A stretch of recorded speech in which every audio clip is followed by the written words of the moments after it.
Well, what's going on, everybody? Welcome back to the Fighting's Final here on the It's a Rap Sports Network, which your boy Matty B on the call. A little late getting in here, but I'm here less than an hour before the game ended, so I call that a win. Just like the Phillies will call today a win as well. 2-1 winners today over the San Diego Padres, salvaging the series, a game of the series, going in on the All-Star break on a positive note. And once again, I think I've said this before, and I'll say it again, and I'll continue to say it until it no longer is applicable. Thank God for this pitching staff. Thank God for the starting rotation. And thank God. Can you imagine what this team would be like if we did not have this pitching? Oh, my God. This would be a nightmare. I mean, it's a nightmare with them. It would be an extreme nightmare without them. But today, in a game that harkened me back to my youth of watching 4 o'clock in the afternoon Sunday baseball in the summertime on the West Coast. Boring game. Straight boring. I mean, if you're a pitcher's duel kind of guy or gal, you were having fun today, but the rest of us, man, that was a snooze fest. Phillies got some offense early, and they rode it to a successful ending. Nick continues to amaze the world as he pitched himself a gem. Okay, let's maybe not a gem. He labored. Now, Nick Pivetta is a flash in the pan. Nick Pivetta is nothing. I'm not worried about the fact that he's no longer here. 6.5, 3 hits, 1 run, 2 walks, struck out 8, but he went through 104 bullets in 6.5 innings. So yeah, it's not really efficient. But Christopher Sanchez was. 8-2 now on the season, 7 1/3, 6 hits, 1 run. It was earned, 3 walks and 6 strikeouts for only 86 pitches through those 7 innings. That's the model of efficiency, and he did it. He did just more than enough than Pivetta did for the win, and the Phillies pulled themselves to 55-41 now heading into the All-Star break. And is all well in the world with the Phillies? Are we all back on board? I don't know, but let's get into some of the comments. I wouldn't get disappointed on Painter's last 2 starts. He is working on secondary pitches and didn't walk anyone.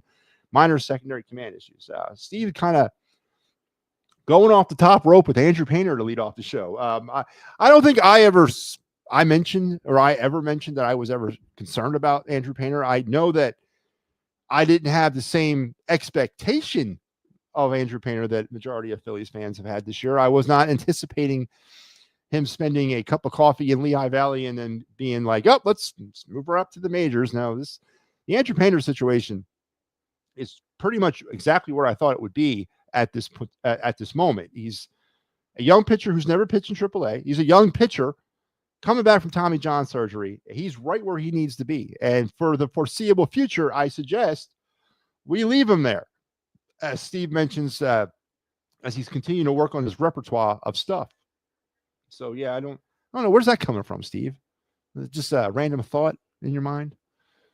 Hubert Gaffney, yeah, Rob Thompson didn't succeed in his quest to wreck the game, taking Sanchez out after 86 pitches. He tried to ruin it with 2 biggest gaps, Kirkering and don't throw it in Amit Strom. There's always going to be that concern. I said at the top of the program, thank God for the starting and rotation. And that's really all I can thank God for with the Phillies.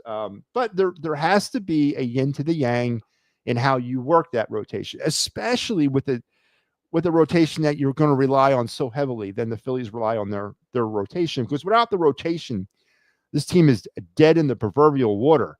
They're going nowhere. Absolutely nowhere. They're not even going to get to the playoffs without the starting rotation. And you gotta be careful, man. You gotta be careful with that, because 86 pitches, 7 innings. Yeah, the game was still somewhat hung in the balance, but I don't necessarily fault Rob Thompson for making the move. I don't. I get what you're all saying, and trust me, I'm on board, but I don't fault him for making that move. So I thought Sanchez had reached a point of no return. And I'm not against going to the bullpen. I mean, you have a bullpen for a reason. Yeah, maybe they're not pitching well, but they're part of the team and they're pitchers, and they got to help out. So Rob Thompson went with them. It worked again. The closer du jour today was Matt Strom, who I know that he's not pitching well, But I'm not out on Strahm. I've never been out on Strahm. I think Strahm is a quality guy to have in your bullpen. He's not an 8th or 9th inning guy. That could be part of the problem with Strahm too, is that he's just not used correctly. Strahm's got 6th and 7th inning written all over him, but yet I see it, but the Phillies don't. They're constantly putting him out in the wrong situations, and I think the same thing goes with Kerkering. I honestly do. And I think a lot can be said about the Phillies bullpen in general. I am not 100% out on the bullpen. I think we have a bullpen here. I just don't think they're used correctly. And I think we don't give that enough credence. We're not giving that enough credence that they're not used correctly and then how it messes with them. I still believe in Kerkering's ability to be a closer at this level. Or at the very least, but a setup guy. And I still believe that Strahm can be a very valuable 6th inning or 7th inning kind of guy. I still believe that. The problem is these pitchers are never given an opportunity to get comfortable in any sort of role. So before you want to condemn them, I honestly believe you got to give them more of an opportunity. And we got to be fair about it. The manager is a buffoon. He is. I agree with you. But let's try to looking at these pitchers from different angles instead of giving them a role. I think there's a lot to that. The manager says the team needs to break this break because they've been grinding. Nothing has been easy, and there's no center fold. I would imagine it means center field problem. It's Rob, his version of baseball. That version is holding on. Well, what's Rob Thompson going to tell you at his press conference? God damn, thank God it's the break. Man, I don't know if we could have made it another 4 games with the way this team is set up. I know. I mean, he's got to be the PR guy too, right? The break is here. It's a milestone in baseball. They're back in first place. And what is the old adage? Or no, that's July 4th, right? Whoever's in first place in July 4th is going to win the division or win the league. That kind of thing. That was way back in the 50s when there was only 2 leagues and that was it. There wasn't a divisional thing. But looking back on this, they're in first place. They are. Now, granted, the Mets have not played well, and the Phillies have not been able to, separate themselves from the Mets. And yes, they put themselves in a very vicarious position heading into the second half. And we have a whole ton of baseball left to play. And we've already spoken nauseam about the problems of this team. I'm not going to sit here and deny any of that. But we got to the All-Star break. We salvaged the series. Yes, we do. Sanchez is now 8-2. Absolutely Star Wars. 100% he's 8-2.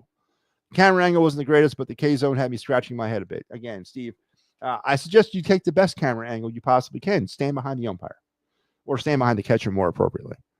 Again, we're trying to, you guys can't call effectively balls and strikes from your couch. I'm telling you, it's not possible. I was very surprised to see Kirkin, especially with the week off, and Sanchez sort of kind of, I'm not, listen, again, we all want Kerkering to be that guy. We all want Kerkering to be the back inning guy. I'm not alone in that. I know there's a lot of people out there that think Kerkering has closer / setup stuff. And you got to kind of keep giving him the opportunity to prove himself. The problem is you got to be consistent about that opportunity. You also got to be consistent about his role. And then they're not doing that. But I'm not surprised. And I'm glad they went back to him. I really am. The draft is going on. Also, Star Wars, very, very prudent in that. And we are going to peek in on the draft. The Baltimore Orioles just selected Ike Irish with the 19th overall pick.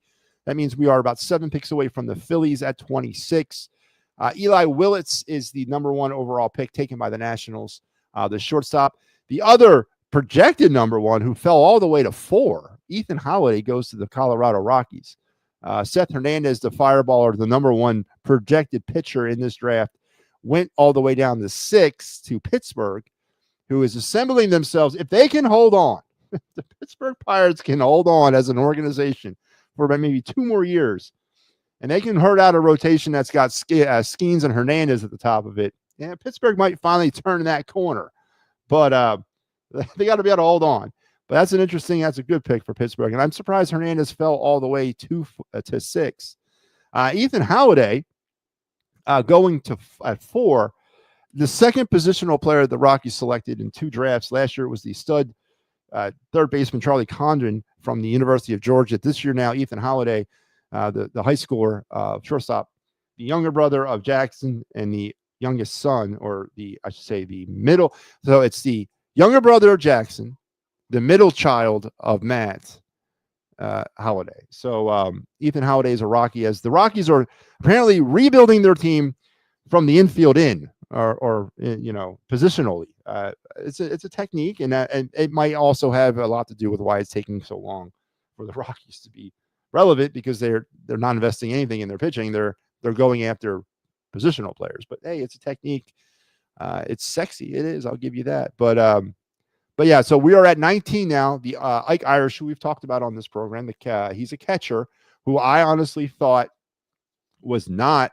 So basically, you had Luke Stevenson, who I want the Phillies to take, and I don't know if the Phillies will line up to take him at 26. But Ike Irish, to me, was the number 2 catcher in this draft, but he goes at 19, as the Orioles are stockpiling catching. I don't understand why they're doing that, but now the 20th pick has also just come in. The Milwaukee Brewers taking Andrew Fisher, the third baseman from Tennessee. All right, so back to the program, guys. And thank you, Star Wars, for reminding everybody that the draft is ongoing. And if we can stay on the air to the draft, hopefully, or we can stay on the air to the Phillies select, maybe we can talk about who the Phillies get. JT will take a pay cut, stay in Philly. That's great. Of course he will, because I don't think anybody else is going to pay the money that he's wanting. And he's been here for a while. He's sort of entrenched in the area. He knows he's at the end of his career. He's going to try to get one more contract. And the Phillies might be up against it with that. The Phillies might have no choice, because there's nothing there's no catchers. There's no catchers coming internally over the next, say, 3 years or 2 years. And tonight, I think, is going to be interesting for the Phillies. And I think it might tell a tale if they do go catcher. It might tell a tale in the upcoming trade deadline. We'll see. But what the hell are we talking about JT for? He had actually a pretty damn good game. We take the lead back today. That's what we do. Back a half a game now ahead of the Mets. Strom Slider starting to make its way back, but yes, there's no closer here. They're decent mid to setup dudes. Yeah, and that's the problem, is that Strom is a setup. No, and you mentioned mid to setup dude. So he's a mid. He's not even. I wouldn't even put Strom as a setup guy. He's a mid. He's a 6th. He's a 7th inning kind of guy. And if you're pitching him any later than that, yeah, you're taking you're rolling the dice with him, and that's a organizational problem. It's not Matt Strom's problem. I mean, if I'm constantly being put in a situation where I know I can't prove myself here because I'm not that type of player, I battle my ass off when given the opportunity, no matter where it is, but you're not taking advantage of my skill set. So who's the fool, Matt Strom or the Phillies? And I think that's and that goes across the board for all these pitchers, all these relievers. I'm good, Joe. How are you tonight? Ricky, how you doing? It's almost like the final word, man. Rocking the early edition of the final word. There will be no final word tonight, as I'm here doing post-game duty at 7:50 in the PM.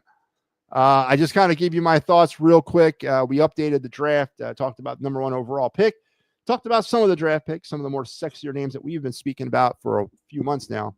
And we're rocking and rolling all the way now to 20. We are at 20. So pick 21 by the Astros. The Astros are on the clock. Phillies are picking at 26. If we are on the air, which we should be when the Phillies select, maybe we'll talk about. Hopefully, we'll be able to talk about the Phillies' first round draft pick. I don't know why, but it feels more like 2012. It does. It feels like we're holding on to an unreachable dream that we've lasted 1 year too long. We're on the way down, Steve, instead of on the way up. I agree with you. I got that vibe too. That's a very poignant way to look at things. 3 games out of being outside looking in can't be ignored. No, but homers will look at it the other way. They'll look at it the other way. Not sure how you feel, but I think it's time for Dante Nori to move up the Jersey Shore. He is in low A key. He is a low key and encouraging prospect whose value is higher than many think. And a little bit later in this program, it's Sunday, and we will do Down on the Phillies farm. And actually, we're going to speak of Dante Nori because he made it this week with Clearwater, as he's one of our highlighted players. And it got me thinking, Steve, honestly. especially when you hear all the news. And I don't know if you guys see these videos they put out now of players getting a call to the major leagues, when they're in the minors. And I just started thinking about it, and I think tomorrow night when we do the final word, I think I'm going to sit down and look at the 2024 draft and see where these kids are now, first rounders. If they're, what's their trajectory? Where are they at in their professional careers? How many of them are actually in the MLB at this particular moment in time? I thought Dante Nori was a reach last year in the first round for the Phillies, and I still believe that. It gave me a lot of Jet Lachenko vibes when it happened. But yeah, we're going to talk some Dante Nori here in a little bit, Steve. I promise you that. I don't even know how Taillon is a real catcher. I think he is. But I also think tonight's draft over the next, or I should say this draft tonight and tomorrow, because we got rounds 1 through 3 tonight and rounds 4 through 20 tomorrow. And I think after this draft, depending on what the Phillies do with it, could spell an interesting decision with Taillon. I still think he's good, and I still think he's going to develop. Phillies 1-1. Yes, they did. Those close games with a suspect pen usage doesn't bode well for October. No, it does not. It does not. But I'm going to look at this thing from a glass half full perspective for the first time in my life. The 51 wins that the Phillies have, the fact that they're a half a game in first place at the All-Star break, if there's one entity on this team that you can thank for that, or 55, whatever they are, 55 wins, if there's one entity you can thank that at your starting rotation. Whether or not they're going to make it all the way to October, as Steve has mentioned, or I should say to the end of the season and then into October and through October, remains to be seen. It doesn't look good, but right now you got to take pause and you got to see what we're at. So let's go back into the game here. Let's kind of knock this out. Phillies 2 runs on 6 hits, no errors. Padres 1 run on 7 hits. Again, 2 more errors for the Padres today. It's 4 errors over the last 2 games. Offensively for the Phillies, your standout, I'm going to give it to JT, 2 for 4 tonight with the key RBI late in the game or in the game. And he also had a strikeout. Average up to 268. JT is turning it around, man. Whatever. He's going to turn it around. Schwarber 0 for 5. Lead off today, man. The leadoff carousel continues. Yep. We're going to take a batter in Turner, who's been absolutely pulverizing the ball. And we're just going to slide him down the side. We're going to put Kyle Schwarber back in the leadoff spot. Yeah. Is that a prelude into the second half of the season? The leadoff carousel continues for the Phillies. It's laughable. He was 0 for 5 tonight, back in the leadoff position for the Padres. Tatis 2 for 3. Machado 2 for 4. Bogarts 2 for 2 with 2 walks. Were your highlights as they should be. They're the bulk of that lineup. But Sanchez did well. Phillies were 2 for 7 with runners in scoring position. They left 8 on base. Stott had a stolen base in this game. The Padres left 10 on base and were 1 for 9 with runners in scoring position. We talked already about the starting pitching. Kerkering and Strom. Kerkering gets to hold. Strom to save his 6th. Morgan, and Peralta also pitched for the Padres in a losing effort. Harper would get things rolling for the Phillies in the first inning with the scoring on the throwing error. That they tried to get Stott out at first to give the Phillies a 1-0 lead, and that would stay all the way to the 6th when Iglesias would knock in Machado to make it 1-1, and then Remuto with the big double, the breaking it open at 2-1 in the 8th inning. The Phillies hang on the win and an old-fashioned pitcher's duel and wrap up the official, first half of the season now, 55-41 as they move into the All-Star break starting right now for the Phillies. Joe Hale says the Phillies are going to be buyers at the trade deadline. Does anybody expect them not to be? But let's head over now and do our Broad Street bottom line.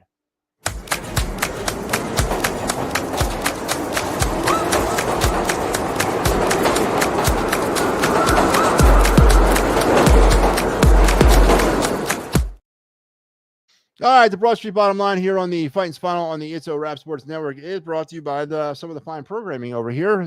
Fine programming quite like this, like the Final Word with Matty B, seen on this network every night, Sundays through Thursdays at 10 p.m., but not tonight. Matty B will not be seen tonight because I'm being seen right now. I'll be back tomorrow night with the Final Word, and hopefully we'll be able to get our rest of our broadcast week. The only show on the digital side platform that allows callers to chime in. Well, I'm not the only one. I'm one of the only ones. There's about maybe 5 that I know of that lets callers come on in and interface with the program live and direct. I've been real flip-floppy with that and slipshotty with that, but I'm going to start turning over the new leaf. You guys got to be patient with me. If you knew what I was into these days, you would understand a little bit more, but we are one of the only shows that allow our listeners and our viewers to chime right along live and direct. So make sure you're tuned in and you're interacting with yours truly every Sunday through Thursday, but not tonight at 10 p.m. We're also fine purveyors of the P&M and the AM. Today was Mike Laro in the solo. I did not watch the show. I was running around since 7 o'clock this morning, so I imagine Mike did a great job. I have no other reason to believe otherwise. But I think next week they'll be all back, all three of them back together again. And make sure you're checking them out every Sunday morning at 9. And then the wraparound with Pat Bernard every 10:30. Mike did that this week as well, as Pat was on vacation. So Mike working the overtime on the network, and then the only union show that I know of, and the only union show that I trust, the Attacking Third with Pat Bernard and Steve Fuentes, whatever you want to call it. But make sure you're checking that out. And more's coming, man. Football season's coming. We're 2 weeks away from the start of training camp, and that means football's right around the corner. We're going to be adding some shows for the football season, the upcoming season, both college and pro. So make sure you're tuned in. It's starting to get a little busy around here, which is a good thing. And please like, share, and subscribe. Helps out. We've grown leaps and bounds in the 7 months that we've been on the air. Don't forget, this thing started back in October, and we're coming up, I guess, slowly on a year. And I'm very happy how we've grown, and I'm very excited about what the future will be for the It's a Wrap Sports Network. And I just happen to be the owner of it, so really, really happy.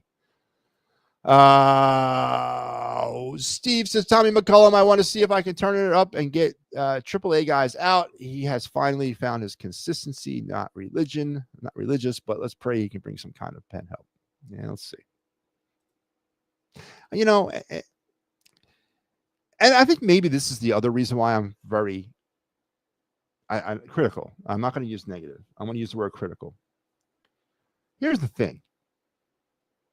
For a team that's got the fourth highest payroll in Major League Baseball, for a team that's been on a postseason high for the last 3 seasons, why are we constantly attaching phrases like, I hope it works out, if he can pull himself out of this, I think he can be the guy, he needs to step up. Why are we constantly having to put adjectives in front of our players like that for a team that's allegedly a World Series contender? And I think it's a legitimate question, and it does say a lot about this organization. Hope springs eternal with that, Laura. You ain't kidding, man. Man, gives you cavities listening to him talk. But Mike's a good guy. Mike's a good egg. All right, let's go for our final Sunday of the first half, I guess. Let's go around the bases.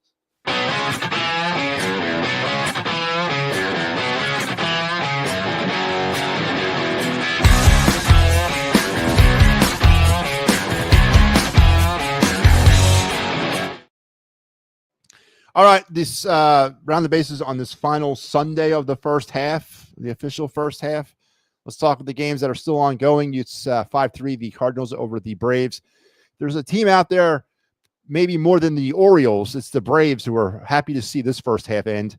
They just hopefully they can reload. What the hell am I talking about? I think they want to. Hopefully they reload. I don't hope they reload, but the Braves are losing 6-3 to the Cardinals at the end of the 6th. Games that have gone final was 4-1 Cubs over the Yankees. It was the Marlins 11-1 all over the Orioles. It was 4-1 Red Sox over the Rays. It was the Reds 4-2 over the Rockies. The Tigers lost 8-4 to the Mariners. Final in 10 innings, 6-5 Guardians over the White Sox. Mets, and that's the reason why we're back in first place, lose to the Royals 3-2. It was 2-1 Pirates over the Twins, and it was 5-1 Rangers over the Astros, and 8-1 Brewers over the Nationals. 5-2 Dodgers over the Giants. 6-3 A's over the Blue Jays. 5-1 Diamondbacks over the Angels. And games that are currently, and of course the Phillies. And that's it. We don't have no game tonight. There's no ESPN game. Yeah, obviously not. When's that Futures game? That's got to be either today or tomorrow, right? Make sure I check that out. All right, it is Sunday, and it's time. Let's head on down to that Phillies farm system. This is the time on the program where we take a look at all levels. Well, again, I'm not going into the Dominican Summer League or the Mexican, or I'm sorry, it's the Dominican Winter Leagues and the Mexican Summer. I'm not going there. I'm going in the five major levels of minor league baseball, the rookie leagues, the low A, high A, double, triple. So let's go down on the Phillies farm, starting our journey as we do every week in the FCL League, or the FCL Phillies, Florida Complex League, the Rookie Leagues. Francisco Loreto, the catcher, 5 games, 5 hits, 4 runs, 2 homers, and 5 RBIs, was your fielder of the week. And Alexis de la Cruz, 2 games, no wins, 5 innings pitched, 3 earned runs, 6 strikeouts, 2 walks, and a stellar 5.40 ERA, was your pitcher of the week. The Phillies were 2-3 on the week and 15-34 on the season. Not been a good year for old rookie league baseball in Clearwater. Not at all for the Phillies this year. As they are getting ready to wrap up, their season will be over at the end of the month, the rookie leagues. So, and that's actually the first sign that I know the baseball season is coming down the stretch, is when the rookie leagues shut down. And it's a sad moment for me. Just like it's a happy moment back in May when they start, it's sad when they end for me, because I know the end is nigh when it comes to the baseball season. All right, moving on up to Clearwater to low A, the Thrashers, Dante Nore. There he is, Phillies' former first-round pick from last season. 5 games, 4 hits, 4 runs, a homer, and 2 RBIs. Is your fielder of the week. Now, there has been some movement in the Phillies minor league system. Arun Escobar got promoted this week from, I think it was high A to double A. Is he on the way to Reading? No, it was low A to high A. So Escobar was promoted. Does Dante Nore, like Steve's talking about, deserve a promotion? I don't think so. No, I think we wait and see a little bit. Now, would I be shocked that he ended the season in Clearwater? Yes. Would I be more okay with him ending the season in Jersey Shore? 100%. But this is a slow trajectory as Nore is, sort of figuring out the pro game. Let's just put it to you that way. He's figuring it out. Juan Armente, 1 game, no wins, 4 innings pitched, 5 hits, 3 earned runs, 7 strikeouts, and a walk, and a 6.75 was your pitcher of the week for the Thrashers. They were 3-2, and they are now 8-11 through the second half of their season, as they're trying, like a Dickens, to maybe make the playoffs. Heading on up to high A, Jersey Shore, and your fielder of the week is Brian Racone. Don't call me Gabriel Racones Jr. It's Brian Racone, the shortstop, 4 games, 2 hits, 3 runs, a homer, and 3 RBIs. Andrew Baker is your pitcher, 2 games, no wins, 6 innings pitched, 3 hits, no earned runs, 8 strikeouts, no walks, and a 0.00 ERA. Andrew Baker is another one of these pitchers that I want to see challenged a little bit more. I need him to be playing for the Fightins. I think he deserves a promotion, because he's somewhat been a spotlight player a lot for the Jersey Shore Blue Claws. I think it's time to give him an opportunity at a higher level. The Blue Claws were 2-3 on the week and 7-10 now through the second half of their season. On up to double A. It is Carson DiMartini, another former Phillies draft pick of last year. He was a 4th round pick, and he's already up in double A. The shortstop, 4 games, 5 hits, 2 runs, a homer, and an RBI for DiMartini. Your pitcher of the week was Jack Dallas, 2 games, no wins, 2.2 innings pitched, 3 hits, 1 earned run, 7 strikeouts, 1 walk, and a 3.3 ERA. That can't be right. He only pitched 2.2 innings and he had 7 strikeouts. Wow. Interesting. How could he have a 3.38 ERA unless he came in relief? The Fighting Phillies are 6-10 now through the second half. They were 1-3 for the week. It's been a struggle in Reading this year. All year long, it's been a struggle for the Fightins. Carson DiMartini, again, same draft, Dante Nore, and he's already up in double A, and Nore's kind of finding his way through the lower levels. Let's finish up where we finish every year, and that is up in Lehigh Valley for a second straight week. Peyton Henry is your fielder of the week. The catcher, 3 games, 2 hits, 2 earned runs, a homer, and an RBI. I know. I answer the same questions. Is Peyton Henry really a prospect? No, he's not. He's one of those. What do you have? You have 3 different types of player playing in the minor leagues. You have prospects. You have former prospects that just never developed and ended up being career minor league guys. Who the Phillies have back in the day played like 18 years for Scranton. It's not Dobbs. You guys know who I'm talking about. Steve, do you know who I'm talking about? You probably do. But you have those guys, and then you have prospects that somehow got to the majors but never could stick, and now they're bouncing back and forth. Tweeners, I like to call them. And Peyton Henry is a tweener. He's no longer anybody's prospect, as he's been around for a minute. He's played for like 3 different organizations. But he is your player of the week. And your pitcher of the week is Alan Rangel, who is terrible when he pitches for the Phillies, but he's definitely one of the stalwarts of the Lehigh Valley Iron Pigs. Game, no wins, 6 innings pitched, 6 hits, 2 earned runs, 7 strikeouts, a walk, and a 3.00 ERA. The Pigs were 1-4. It's been a struggle since they got off to that amazing start to the season. As you saw, that 46-28 record there, first half. They're now 7-8 in the second half. They did not win the first half of the Eastern Division of the International League. They did not win. They lost out by a half a game to the Jacksonville Jumbo Shrimp. So that first half, that amazing first half, kind of went to the wayside, as they're battling now for an opportunity to get to the playoffs. And I don't know if they're going to get it done, as it's not been the same for a while with the Iron Pigs. And again, some player movement around, moving up, moving down has affected them. But there you have it. And there you go. That is it. That is your Down on the Phillies farm segment for the final episode of the first half. And a little draft update. We are now at pick 25. San Diego is on the clock, so that means we are 1 pick away from the Phillies now. Sean Gamble, the shortstop that we talked, or the outfield that we talked about, went at 23. He was one of the players I was looking at for the Phillies. He went at 23 to the Royals. Xavier Niez, we talked about him as well, the shortstop from Mount Vernon. He went at 21 to the Astros. So there's still some players. Oh, and Ethan Conrad also went at 17 to the Cubs. So a lot of the players that I wanted are coming off the board, but there's still a couple hanging around, and that is Kurt Schoolcraft, the 6'8" left-hander high school pitcher from the Mick Abel Sunset. Abel went to Jesuit High School out in Oregon. Schoolcraft, I think, went to Sunset High in Oregon. So he comes from that same now he's off the board. My bad. Kurt Schoolcraft gone at 25 to the San Diego Padres. So that means, folks, the Phillies are on the clock at 26.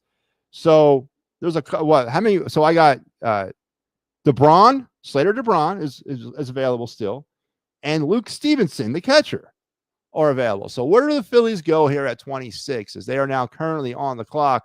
All the players that I want, minus those two, are now off the board. Kurt Schoolcraft went at 25 to the Padres. So they maybe that's who the Phillies were going to take, but he's off the board now. The big 6'8" lanky left-hander high school pitcher is now gone to the Padres. So the Phillies are on the clock. Let's fill up some time here, and then let's get to the Phillies pick. Again, Luke Stevenson, the catcher from North Carolina, is out there. So is Slater DeBron. Slater DeBron is the comp player that I had.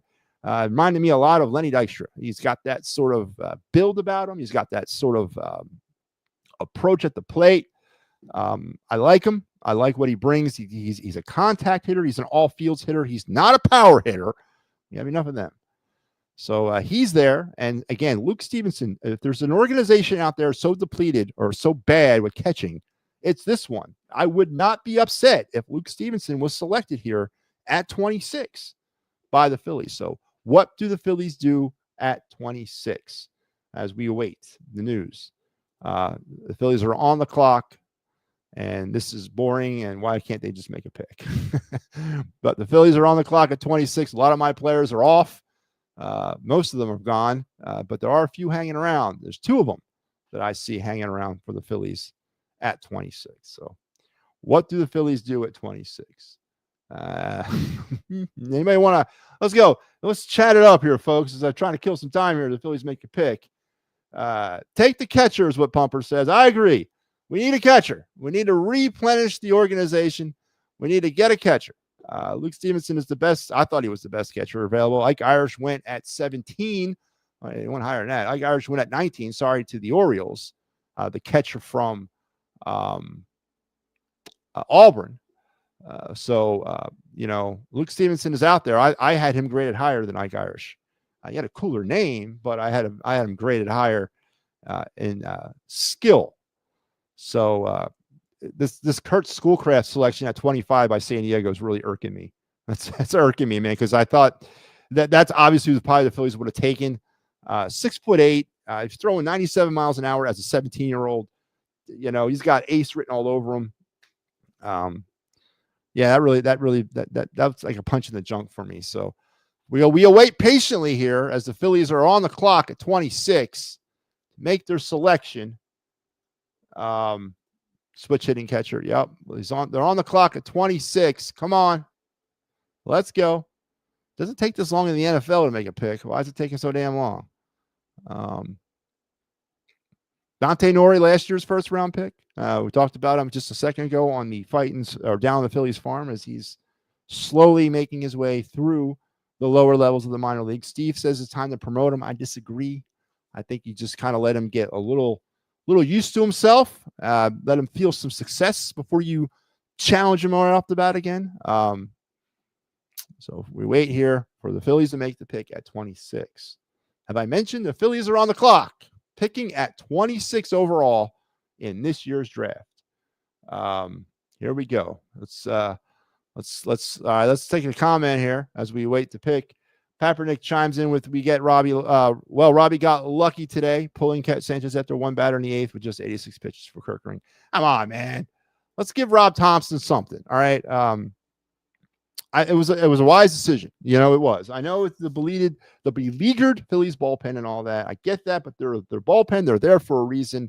Rob Thompson did what he thought he had to do, and it worked, which proves that the Phillies got some back inning bullpen guys. It's just, again, a matter of roles, and a matter of fact that this team doesn't have any roles. So come on, Mike. I'm just as critical, if not more. Well, not as critical as you are when it comes to Thompson, but you gotta give him the opportunity to try to work whatever he's doing with that damn bullpen. So is the pick in? The pick is, I'm not seeing the pick in, but we're waiting for the pick. I think we have, Pumper says he knows what the pick is. He likes the pick. He loves the pick, and he can't believe that he was still here. Who is it? Who we got? 26. Come on. Let's go.